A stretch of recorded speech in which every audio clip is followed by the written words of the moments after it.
Hello everyone and welcome back to Around the Farm. I'm going to catch you up on what I've done on my tractor here. We're getting close to being back together. I got my magneto figured out. I got the spring replaced in it, and we did some work on the inside of it, and I added the stop button. I don't know if this was something that was originally on these tractors or not, but I don't know how you'll be able to see any of this with the crappy lighting, but all it is a little metal tab that goes on the side of the magneto, and when you push it against the magneto, it grounds out. And so that'll be a nice little feature, because all I've ever done to shut it off is just turn the fuel off and let it run out of gas. But so the magneto's back on and the tractor is timed. It should be just about perfect. We may have to do a little bit of adjustment once we get it fired, but it should be just about perfect. I did dig through my shed and I found the original gas tank. One of the original gas tanks, actually. I believe it was the one out of my parts tractor.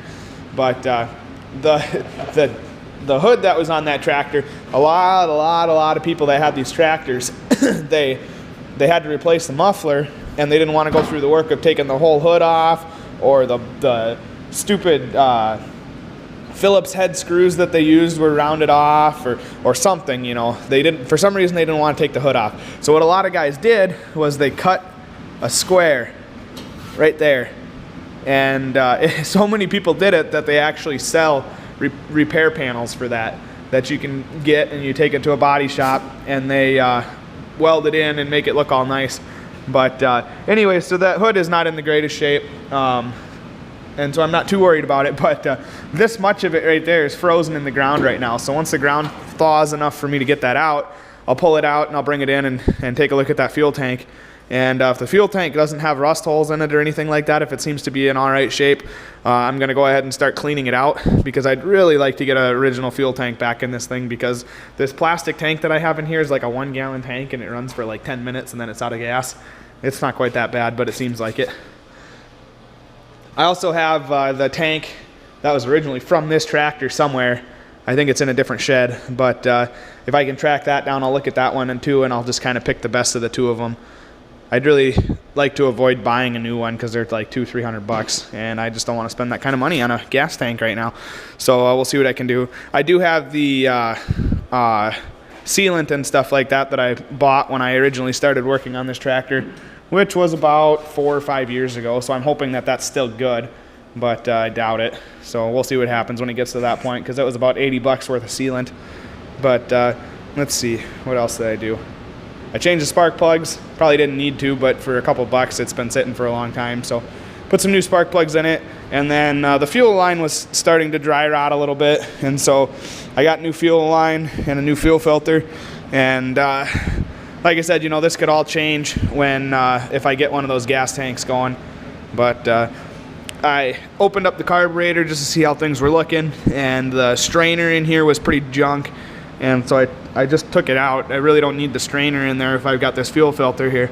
And I put new gaskets in everything that I took apart, and just kind of cleaned stuff up. I took the needles out and I sprayed some carb cleaner through there to clean all that up. And so the carbs should be cleaned out for the most part. At least it won't be completely plugged if I get to that point. Another thing I've got on my list of things to do is I'm going to take this air cleaner off and give the air cleaner a clean. That is a K&N filter, so it is washable. And then, let's see, what else? Oh, I was working on the steering a little bit. I had to, obviously, you got to pull the steering shaft out to take the hood off. And one of the bearings in there was pretty worn out. And I went to Deere and I ordered one. And there's 2 bearings in here. There's a bearing right here and a bearing right here. And the book that we looked at apparently said that both of them were the same bearing. Well, it turns out they're not. So the bearing that I got from Deere was not the right bearing. And so I just decided that it's not like that's a bearing, like a wheel bearing or something like that that's turning all the time. And so I just decided to make the old one work and put it back together. But I made sure everything was good and greased in there, and I cleaned it up. And this didn't actually have a gasket on it. I can't believe I didn't put a gasket on that when I originally did this. But I put some silicone on there so no water gets in there. And so the steering should be good. I do have a bushing on the way for the shaft up here, because like so many of these tractors, the shaft is really floppy. I found a gas cap for the front tank. Even though I won't be using the front tank, it would still be nice to have a gas cap on it. And so I found a gas cap for that and cleaned it up, and I'm in the process of painting it red because that's what the distillate or the good fuel tank, that's what color cap it would have, would be a red cap.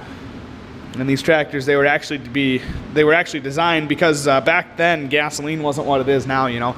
And so you'd buy like a distillate or like a good fuel, and you'd put that in this small tank up here. This is probably only a couple gallon tank. And you'd start the tractor on that, and then there was a 3-way valve right here, and you had a little knob on the dash that you turned, or a little lever on the dash that you turned to go from fuel to gas. And then once you got the tractor started, you could switch to the crappier fuel. But like I said, gas is a lot better now, and you really don't have to worry about that at all. And so, and those 3-way valves are expensive. There's a company that makes them aftermarket, but they're expensive, like a couple $100 expensive, and that's just crazy. At least I think that's what they are. But you know, I don't have any reason to have that on there anymore. But I'd still like to have that lid on there so it's original, you know. But let's see.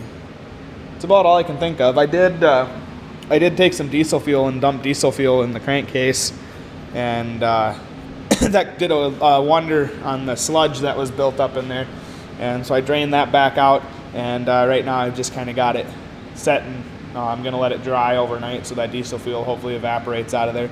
Diesel doesn't evaporate nearly as good as gasoline, but hopefully we can get most of that diesel fuel out of there before I put oil back in it, because I'd really not like to have a whole bunch of diesel fuel in my oil. But